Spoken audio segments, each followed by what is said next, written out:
नमस्कार। स्वदेशी आत्मनिर्भर भारत में आज हम जिन विषय पर चर्चा करेंगे, आ, धर्मांतरित व्यक्ति को आरक्षण क्यों नहीं मिलना चाहिए, इस चीजों पे हम चर्चा करेंगे। और हमारे साथ में जुड़े हैं आज जो है आदरणीय रवि भगत जी। आदरणीय रवि भगत जी, स्वागत अभिनंदन आज के कार्यक्रम में। पूरी टीम की ओर से हम स्वागत करते हैं आपका। नमस्कार। आप धन्यवाद। जी जी। और मैं बताना चाहूंगा आदरणीय रवि भगत जी के बारे में।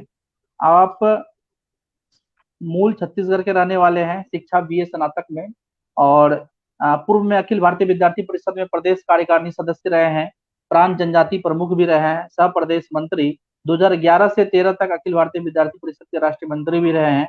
और 2010 में नेहरू युवा जो केंद्र है उनमें एनआईसी रहे हैं। प्रांत हित रिक्शा प्रमुख बनवासी कल्याण आश्रम, केंद्र प्रांत जसपुर छत्तीसगढ़ में। वर्तमान में आपके पास जो जिम्मेदारी है, भारतीय जनता युवा जो राष्ट्रीय मंत्री हैं भारतीय जनता युवा मोर्चा में, अध्यक्ष हैं उड़ा युवा संगठन छत्तीसगढ़ उड़ीसा हिमगिरी क्षेत्र, प्रदेश महामंत्री हैं जनजाति गौरव युवा समाज।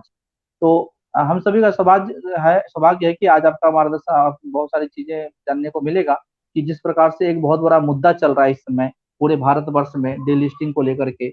हर जगह रैलियां चल रहा है, फिर इसी के विरोध में प्रदर्शन रैली भी बहुत सारी चल रही है। तो हम आज आपसे बहुत कुछ जानेंगे आदरणीय रवि भगत जी। सबसे पहले आपसे मैं जानना चाहूंगा कि जो डिलिस्टिंग है ये क्या है, डिलिस्टिंग थोड़ा इनके बारे में आप बताइए। जी, नमस्कार। डिस्टिंग अभी ये विषय कोई सामान्य विषय नहीं है और किसी से छुपा हुआ विषय नहीं है।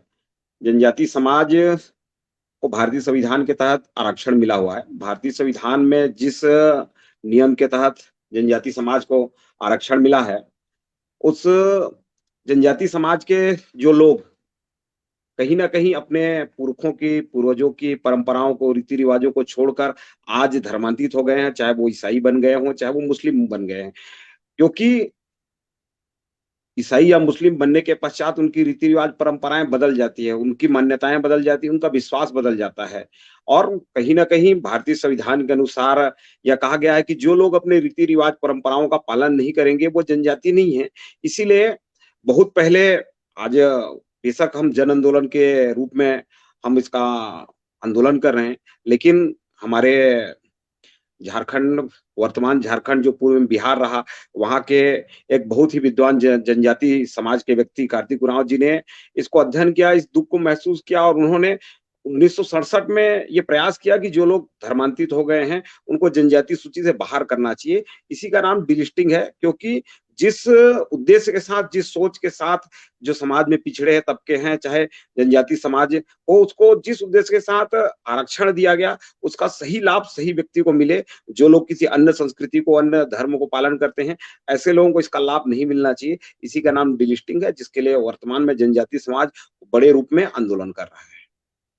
तो आपने बताया कि जो पूजा पद्धति है धर्मांतरण के बाद बदल जाता है, तो जिस प्रकार से लॉ में लिखा हुआ है कि भाई अगर बदलने के बाद उनको उस प्रकार की मान्यता नहीं मिलनी चाहिए, मतलब उनको जो अनुसूचित जनजाति है उनका अधिकार खत्म हो जाता है। तो अच्छा ये बताइए, दूसरा प्रश्न, जो जनजाति है ये जनजाति कौन है?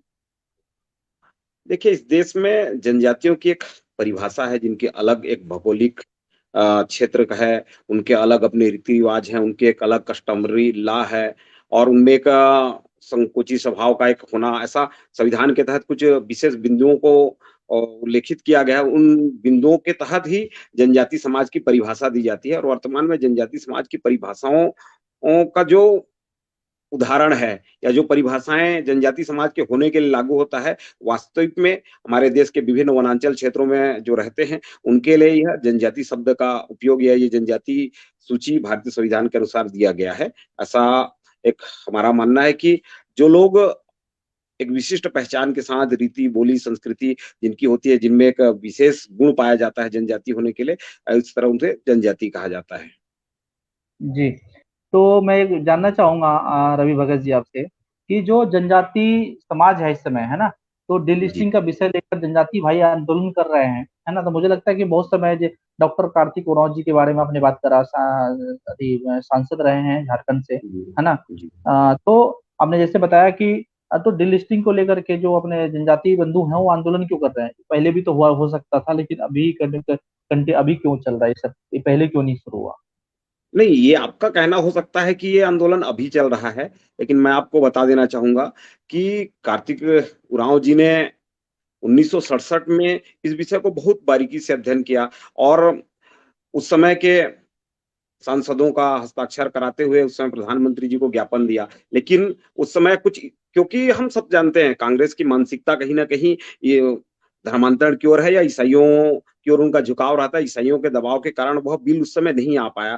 कार्तिक उरांव जी का उस समय रहस्यमय मृत्यु हो गई। आज वो हमारे बीच में नहीं है। पिछले 2007 से इस विषय को हमारे जनजाति समाज के विद्वानों ने, जनजाति समाज के प्रमुख लोगों ने इस विषय को उठाया है। पहले भी इसके लिए हस्ताक्षर अभियान होते हुए सम्माननीय उस समय के राष्ट्रपति प्रतिभा पाटिल जी को उसका ज्ञापन दिया गया है। और अभी हम इसको अलग अलग चरणों में लेकर आंदोलन कर रहे हैं। लोगों को जरूर लग रहा है कि यह आंदोलन अभी शुरू हुआ है, लेकिन कार्तिक राम उरांव जी ने बहुत पहले इस पीड़ा को महसूस किया और उन्होंने यह आंदोलन उस समय प्रारंभ किया है। मुझे लगता है कि आज के लोगों को सोचना चाहिए कि एक उस समय के वरिष्ठ सांसद, मुझे लगता है कि आज जनजाति समाज में उनके स्तर का विद्वान अभी तक मुझे कोई नहीं हुआ है। उस स्तर के विद्वान व्यक्ति ने जनजाति समाज की इस पीड़ा को समझा और अरुणाचल क्षेत्र की समस्या को बहुत गंभीरता से लेते हुए अपने ही, आज जरूर लोग कुछ भी कहें, उस समय वो कांग्रेस के सांसद रहे, कांग्रेस में केंद्रीय मंत्री रहे हैं, उन्होंने इस विषय को बहुत ही गंभीरता से उठाया था। आज वो विषय आज सोशल मीडिया और विभिन्न बड़े रूप से देश भर में आंदोलन चल रहा है, इसलिए लोगों को लगता है कि आज आंदोलन किया जा रहा है। आंदोलन बहुत पूर्व का आंदोलन है। आज हम कार्तिक राम उरांव जी के सपने को लेकर सड़क पर उतरे हैं, हम संसद तक जाने का प्रयास कर रहे हैं और हर स्थिति में डिलिस्टिंग का आंदोलन को हम सफल बनाने के लिए लगे हुए हैं। तो ये आंदोलन कर क्यों रहे हैं? ये लोग जो आंदोलन कर रहे हैं, क्यों आंदोलन कर रहे हैं डिलिस्टिंग को लेकर? आप एक अनुभव करिएगा कि जो लोग आरक्षण, भारतीय संविधान के तहत जिनको आरक्षण मिलना चाहिए, उनकी एक विशेष पूजा पद्धति, उनकी एक परंपरा होती है। मैं खास करके झारखंड और उड़ीसा और छत्तीसगढ़ के बॉर्डर में मैं निवास करता हूँ। मेरी उरांव जाति है। हमारे झारखंड, उड़ीसा और छत्तीसगढ़ में उरांव जाति सबसे ज्यादा धर्मांतरित हुई है। उरांव जाति में प्रकृति पूजा का सिद्धांत है। उरांव जाति में विभिन्न तीज त्योहार पर्व आते हैं।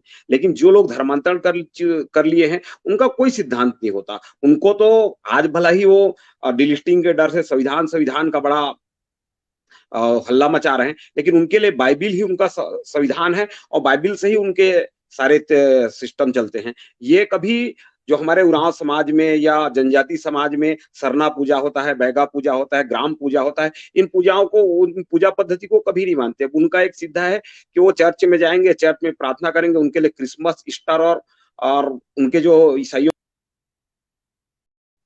क्योंकि उनकी भी जीवन पद्धति और रहन सहन हम जैसे, हम ग्राम पूजा करते हैं, वो गांव ग्राम पूजा करते नहीं। मेरा खुद का अनुभव है, हमारे गांव में ग्राम पूजा जब होता है तो कोई एक दो परिवार जो हमारे गांव में क्रिश्चियन हो गए हैं, ईसाई हो गए हैं, वो ग्राम पूजा में शामिल नहीं होते। ग्राम पूजा के तहत जो प्रसाद है, उस प्रसाद को ग्रहण तक नहीं करते।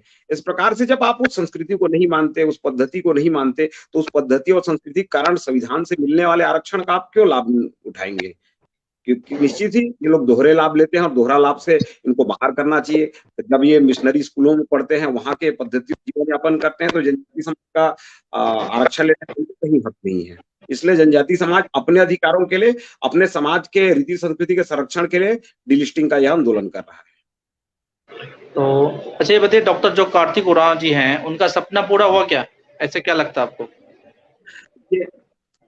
जब कोई महापुरुष किसी चीज को गहनता से अध्ययन करता है, जब कोई व्यक्ति उस पुण्य कार्य के लिए लगता है, तो निश्चित ही उनका सपना पूरा होता है। आज हम देख सकते हैं कि आज से कई वर्ष पहले एक देश एक विधान एक प्रधान का नारा लेते हुए श्यामा प्रसाद मुखर्जी जी ने जो पुण्य कार्य शुरू किया था, आज उसके लिए वो बलिदान हो गए। आज निश्चित ही वो अच्छा कार्य, वो पुण्य कार्य, भारत के अखंडता का कार्य पूरा हुआ है। मैं आपको विश्वास दिलाता हूं कि कार्तिक उरांव जी के सपने को लेकर, कार्तिक उरांव जी का ही सपना नहीं था ये धर्मांतरण को रोकना, धर्मांतरण को भारत से हटाना, ये भगवान बिरसा मुंडा जी का सपना था। उन्होंने, क्योंकि भगवान बिरसा मुंडा जी को भी ईसाई स्कूल में लेकर उनको बरगलाया गया, बरगलाने का प्रयास किया गया, लेकिन उन्होंने ईसाइयों के स्कूल का त्याग करते हुए समाज के लिए, देश के लिए अपने को बलिदान होना तय किया। इसलिए ये सिर्फ कार्तिक उरांव जी का सपना नहीं है, ये बिरसा मुंडा जी के का अधूरा कार्य है, जिसको हम सबको मिलकर पूरा करना है और हम सब इसको पूरा करने में विशेष रूप से लगे हुए हैं।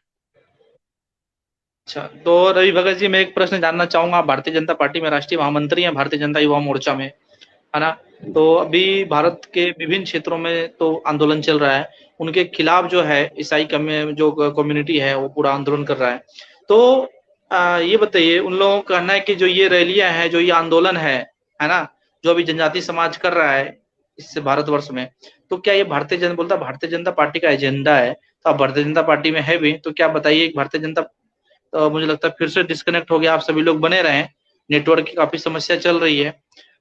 जिस प्रकार से डिलिस्टिंग को लेकर के बात चल रही है कि डिलिस्टिंग आज समाज में जिस प्रकार से लोग धर्मांतरण कर रहे हैं, और धर्मांतरण करने के बाद भी उनको उस अधिकार मिल रहा है, उस अधिकारों से वंचित एक डिलिस्टिंग है।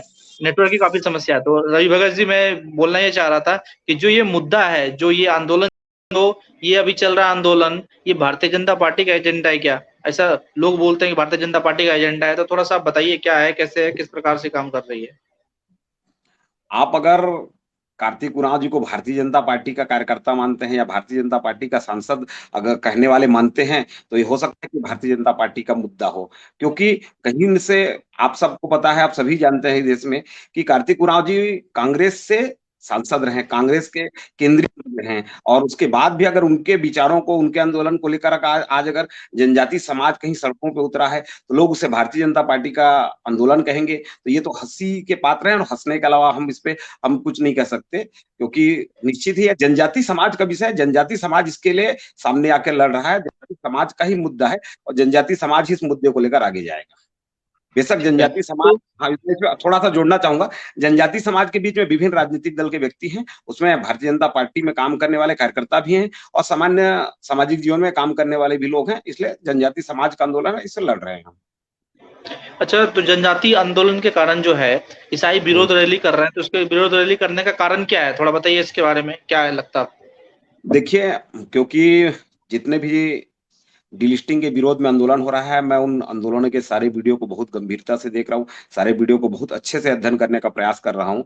कहीं आज जो लोग आरक्षण उनका दोहरा लाभ ले रहे थे, आरक्षण उनका खत्म होने वाला है, उनको डर है। डर में सीधी सी बात है, मरता क्या नहीं करता। इनको पता है कि संविधान के तहत आरक्षण, जो लोग दोहरा लाभ ले रहे हैं, जो अपने धर्म, संस्कृति, मूल परंपराओं को छोड़ चुके हैं, इनका आरक्षण खत्म हो, इसलिए इनको एक मुश्किल से दिखावा लग रहा है कि हम चलो कुछ ना कुछ तो करें, कुछ नहीं करेंगे तो कैसे करेंगे, ये सोच के आंदोलन करने में लगे हैं। मैंने उनके आंदोलन के हर एक वीडियो को देखा है, उनके हर एक वक्तव्य को सुना है, कहीं से वो अपने विचारों को स्पष्ट नहीं कर पा रहे हैं। एक तरफ तो वो, आप देखिएगा उनके सारे आंदोलनों के बैनर में ईसाई आदिवासी महासभा। क्या भारतीय संविधान के तहत, मैं आपको ही पूछना चाहूंगा कि भारतीय संविधान के किस अनुच्छेद में ईसाई आदिवासी नाम की कोई जाति है क्या? जब ईसाई आदिवासी की कोई जाति ही नहीं है, तो उस नाम से आंदोलन करने का इनको आवश्यकता ही क्या है? या तो आप स्पष्ट करिए, या तो आप ईसाई हैं या फिर आदिवासी हैं, दोनों चीजें नहीं चलेगी। इनको डर बैठ गया है, इस डर को कम से कम कितना ये लोग खत्म कर सके, इसलिए आंदोलन करने के लिए सड़क में उतरे हैं। बिल्कुल आपने सही सही कहा रवि भगत जी कि ईसाई आदिवासी ये इस नाम का कोई वर्ड नहीं है। या तो आप ईसाई हो या तो आप आदिवासी हो, मतलब आदिवासी जनजाति हो, है ना। दो में से कोई एक ही हो सकता है, दोनों तो साथ नहीं हो सकता है। तो बहुत ठीक कहा आपने कि अब इनको डर, मुझे भी लगता है कि कहीं ना कहीं कुछ तो है ना। तो अच्छा ये बताइए, इनकी मानसिकता क्या रहती है, ईसाइयों की मानसिकता क्या है? आप सभी लोग तो देखिए, क्षेत्र में काम करते हैं, बहुत सारी चीजों को देखते हैं, बहुत बारीकियों से पहचानते हैं, तो क्या मानसिकता है इनकी? देखिए इनकी मानसिकता को आप भी जब भली भांति जानते हैं, पूरा देश भली भांति जानता है। जनजाति समाज की संस्कृति सभ्यता को खत्म करने की इनकी मानसिकता है, क्योंकि हम हमारे गांव में रहते हैं।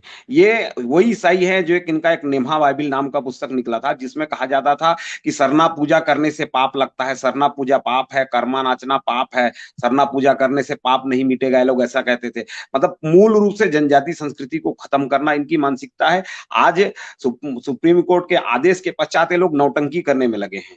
जिस चर्च में का ये लोग ईसा मसीह का भजन करते थे, आज ये सुप्रीम कोर्ट के आदेश के बाद ये कहने लगे कि हम भी तो कर्मा मानते हैं, हम भी तो सरना पूजा करते हैं। मतलब दिखावे के लिए करने के अलावा इनके पास कुछ नहीं है। इनकी मानसिकता कहीं ना कहीं भारत को तोड़ने की मानसिकता की ओर लेके जाती है। क्योंकि मैं आपको बता दे रहा हूं, जनजाति समाज धरती माता कहता है। मैं इनके जितने आंदोलनों में सुन रहा हूं, भारत, मतलब संविधान की जय, भारत की जय, लेकिन कहीं इनके मुंह से एक वर्ड भी नहीं निकलता कि भारत माता की जय। मतलब ये धरती को, इस धरती की संस्कृति को, इस भारत की संस्कृति को मानने में इनका कहीं पे विश्वास नहीं है। इनकी मानसिकता है कि ये किसी न किसी रूप से हमारे लोगों को मानसिक गुलाम बनाए। आपको वह एक घटना बता देना चाहूंगा। जसपुर में एक व्यक्ति के पूर्वजों को कि आपके परिवार के लोगों को हम पढ़ाएंगे लिखाएंगे, यहाँ हॉस्पिटल खोलेंगे करके इन्होंने उनकी जमीन को हड़प ली।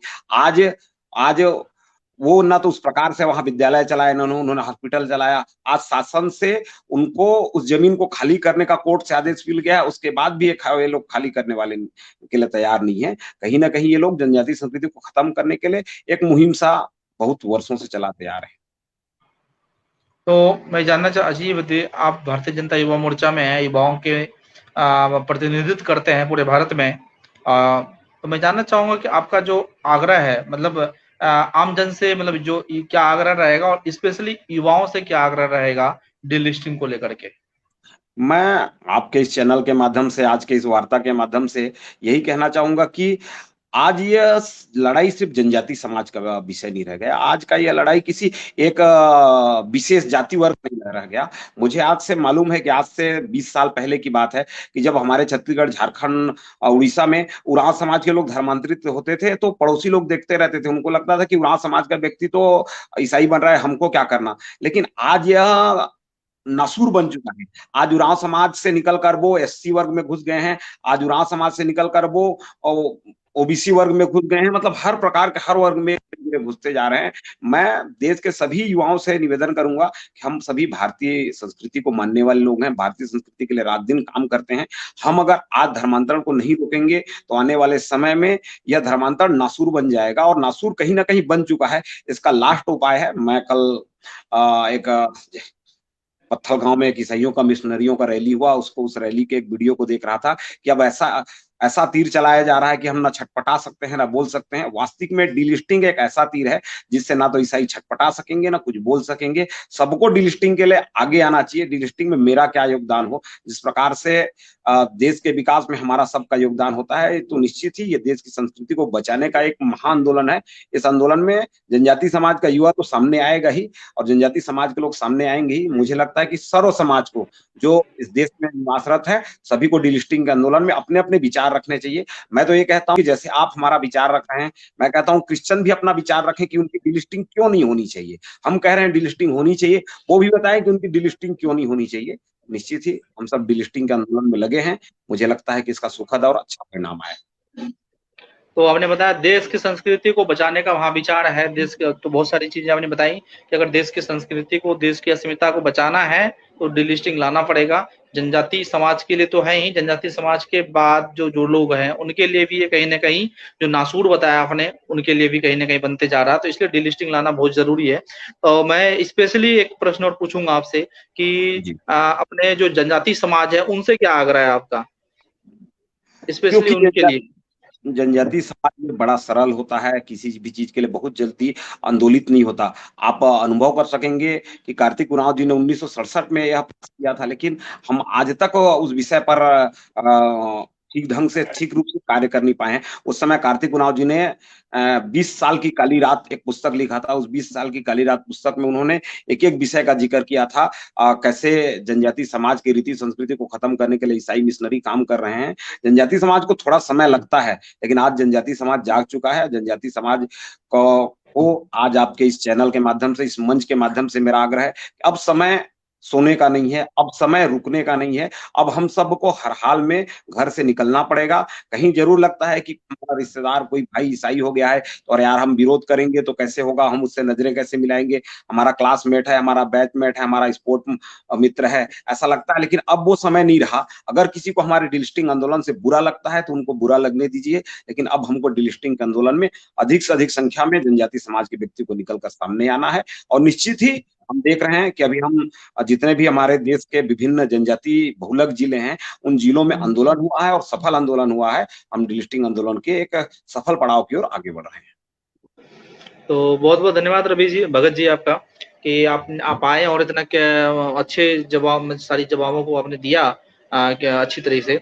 तो मैं बताना चाहूंगा आप सभी लोगों को इस डिजिटल प्लेटफॉर्म के माध्यम से कि कहीं ना कहीं जो भारत में जो भी है, जहां भी है, जिस भी रूप में है ना, वो अपनी आवाज को वहीं पे बुलंद कर सकते हैं। जरूरी नहीं कि उसको दिल्ली आना है, या अगर हो सकता है अगर आप अपनी आवाज को बुलंद करेंगे तो जो डिलिस्टिंग का मुद्दा है कहीं ना कहीं वो सफल, जिस प्रकार से मैंने बताया कि सफल होने की ओर अग्रसर है, और ये सफलता को बहुत जल्द पार कर देगा।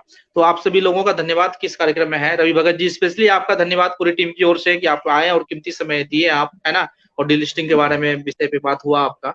तो बहुत बहुत धन्यवाद आपका। जी नमस्कार मनीष जी।